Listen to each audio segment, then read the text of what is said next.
환율이 사실 지금 현재 상태로는 과거 관념에 의하면 좀 이상하다는 거죠. 뭐 1,500원, 뭐 1,560원 이렇게 가는 게.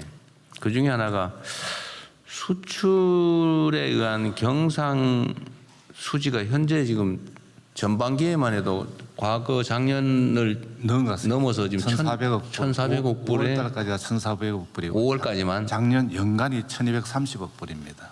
그러니까 이게 엄청난 경산 수지 흑자가 발생하고 있는데 환율이 오르는 건 사실은 과거 개념에 의하면 이해가 안 되죠. 예, 도저히 이해가 안 되는. 그러니까 그 국세청이 그런 데 관심 갖는 건 매우 잘하신 것 같고요. 또 한 가지 원인이 그 국내 그 투자자들의 해외 주식 투자, 이게 지금 작년까지 연간 100조 원 이상, 예, 한 1,200억, 300억 불 정도까지. 1,200~300억 불이 해외 주식 투자했다. 그러면 우리 돈으로 하면 한 200조 원 정도가 해외 주식을 투자했던 거잖아요. 네네. 이것 때문에 저기 해외 주식 투자에 의한 외환 유출을 좀 관리해 보자고 해서 아마 네. 개별 주식 레버리지 제도를 도입했던 것 같아요.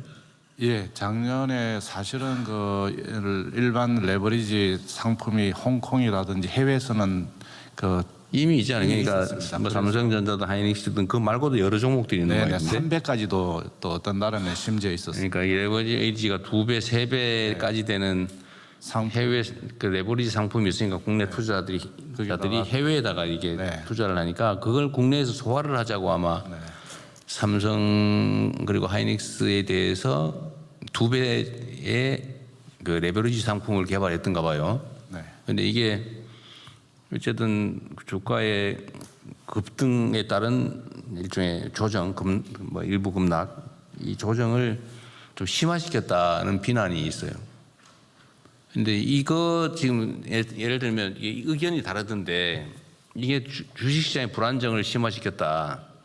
또 한쪽은 애초에 기대한 대로 해외에 2배, 3배 되는 레버리지 투자를 완화해서 국내로 예를 들면 국내 투자를 늘리는, 즉 외환 유출을 줄이는 효과가 있었다. 이 양론이 있는 것 같아요. 이 상황 좀 어떻습니까? 혹시 뭐 보완 대책이 있는지 한번 얘기를 잠깐 어디 담당 부서 갈까요? 이걸 금융위 소관인가요? 네, 그렇습니다. 한번 상황이 어떻게 됐는지 간단하게 말씀 한번 해봐 주시죠. 네, 그 말씀 주신 대로 이 취지가 뭐냐면 그 해외에서는 그때 됐고 해외에서는 2배, 3배까지 뭐 네, 우리나라 상품인데 우리나라 상품을 갖고 레버리지 상품이 있었고 그리고 또 국내 투자들이 해외 나가서 하고 있었고 그러니까 해외에서 되는 걸 국내에서 막는 이 제도를 오히려 국내 제도권 틀로 들어와서 투명하게 투자자 보호를 그쪽 가면 더 약하거든요. 그래서 투자자 보호 같은 경우는 예탁금이라든지 교육이라든지 더 강화돼서 보호하는 게 맞고 상품도 투자자 선택권 다양화하는 측면도 있고 그래서 오히려 자본시장 선진화라든지 이런 측면에서 이런 것들이 필요하다 이런 측면에서 했는데 문제는 이게 어쨌든 국내 투자자들의 불만의 한 원인이 됐던 건 사실인 것 같아요. 그러니까 이게 이제 상승 국면에서는 오히려 상승을 심화시키고 격화시키고 하락 국면에서는 하락을 좀 심화시키잖아요. 어쨌든 이 레버리지라고 하는 게 지렛대니까. 근데 이게 이제 아까 얘기한 대로 이 불안정을 강화하는 건 분명한데 이게 외환 시장하고 연동이 돼 있었던 것 같다 이 말이야. 아까 내가 얘기한 대로. 근데 그 효과는 어땠는지 어쨌든 시장에서 이거 문제다라는 지적이 있잖아요. 네. 그럼 그에 대한 보완책은 뭔지 아니면 원래 뭘 잘못한 건지 한번 그 얘기 간단하게 한번 들어보고 싶어요. 일단 효과는 어때요? 애초에 기대했던 대로 외환 시장 안정에는 도움이 됐습니까? 실제로 그 홍콩에 그게 한 20조 정도 있는 건데요. 그러니까 국내뿐만 아니라 해외 투자자들로 해서 한 20조 정도 되는데 거기 한 최근에 보면 17조 정도로 줄긴 했는데 그다음에 이제 거기에 국내분이 얼마 있었냐 보면은 국내 투자분도 줄긴 줄었습니다. 그리고 또 실제로 보면 야 그거 얼마 줄지 않았냐 그러지만 만약 이게 없었다면 거기로 더 가지 않았겠느냐 뭐 이런 얘기도 좀 있을 수가 있고요. 환율 안정에는 도움이 됐다고 본다. 그러니까 이제 그 나갔던 부분을 그러니까. 들어오는 부분이 있었고요. 그다음에 국내 주식시장의 불안정이라고 하는 불안정 심화라고 하는 마이너스 효과도 있잖아요. 근데 이제 그런 부분들은 기본적으로 지금 글로벌 반도체 종목 자체가 워낙 출렁임이 많습니다. 우리뿐만 아니라 뭐 일본의 키옥시아, 그다음에 미국의 샌디스크 뭐 이런 것들은 더 출렁입니다. 우리보다 더 심했다고. 예, 반도체 종목 자체가 지금 기대랑 우려가 막 서로 혼재되면서 그때 막 출렁이고요. 근데 이제 우리나라 같은 경우는 삼성전자랑 하이닉스가 예전에는 한 22%였거든요, 시총에. 근데 작년 말에 한 30%, 그다음에 금년 최근에는 53%. 그러니까 출렁이는 거에 맞는 면적이 훨씬 더 커졌습니다. 여하튼 이게 레버리지 도입은 해외에는 원래 3배까지 있었고 거기에 어쨌든 국내 투자자들이 해외에다 투자하는 게 외환 유출의 원인이 되니까 원래는 외환 안정을 위해서 국내 투자를 권장하기 위해서 만들었던 거다. 해외에도 있는 걸 국내에서 오히려 완화해서 만들었다. 투자자 보호 측면도 있고요. 해외는 예탁금 제도도 근데 있지 그래. 않고요. 교육 제도도 없고요. 그냥 하는 거고요. 저희들은 와서 그런 걸 하고 그다음에 이런 거는 ETF라는 그 용어도 못 쓰게 했습니다. 이 상품에 ETF라는 건 이제 장기 분산이라는 의미가 있는데 이건 단기 고위험 상품이기 때문에 해지를 하거나 여러 가지 다양한 방법 중에 하나로 쓰여 있는 거고 단기 고위험 상품이기 때문에 ETF라는 용어도 못 쓰게 하고 저희들이 한 투자자 보호를 할 수 있는 방식 내에서는 다 했고요.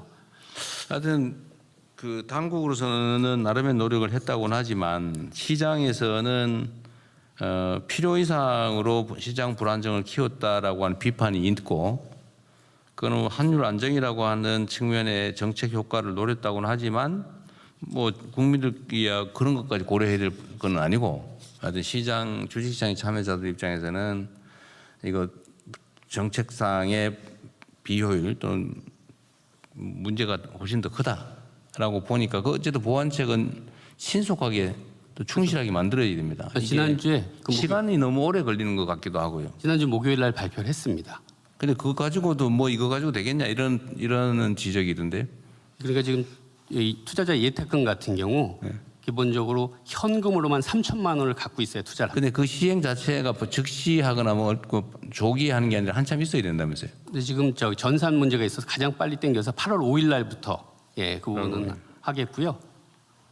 그러니까 어쨌든 그런 것도 미리 예상했어야 된다고 하는 게 이제 시장 참여자들의 요구인데 물론 정책 당국 입장에서야 그 완벽하게 하는 게 어렵긴 했지만 어쨌든 신속하게 또 필요한 대응 조치는 좀 과감하게 하도록 하십시오. 네, 시장 영향 계속 살펴보면서요. 필요한 경우에는 추가 대책도 거기 하필이면 급상승 국면에서 조정되는 요 꼭대기에서 도입되는 바람에 마치 이것 때문에 문제가 심각한 것처럼 착시를 일으킨 측면도 있어 보여요. 네, 5월 27일 날 도입이 됐는데요. 실제로 고점은 6월 22일 날 다 반도체들이 고점이 나온 거거든요. 그 6월 22일부터 지금 많이 빠지기 시작했습니다.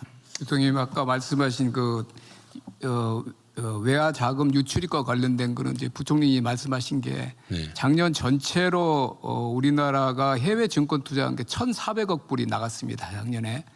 200조 대 나갔다는 거고. 해외 뭐 기관과 작년에만 개인 그런데 그게 이제 개인이 400억 불이고요. 기관이 1,000억 불 정도에서 작년에 1,400억 불이 해외에 나가서 그래서 작년 이제 4, 4분기 그럴 때 이제 환율에 엄청난 부담이 됐는데 올해는 기관들은 뭐 그 추세로 가는데 개인들이 전체 400억 불 한 게 올해 반년 6월까지 28억 불에 그쳤습니다. 그러면 400억 작년에 연간 400억. 연간 400억 불이니까 뭐 단순 반기하면 한 200억 불이 돼야 되는데 올해 상반기에는 올해 순유입도 많고 28억 불로 대폭 줄었습니다. 물론 이제 우리가 RIA 이런 조치도 했지만 그래서 개인들은 현격하게 해외로 자금 유출하는 게 순유출이 줄었습니다. 이런 효과들도 일부 작용했다고 봅니다. 하여튼 그거는 정부의 정책 효과고 주식시장 참여자들은 이것 때문에 변동성이 커지고 낙폭이 커졌다라고 생각해서 이제 피해를 입었다고 생각하는 거니까 보완 대책을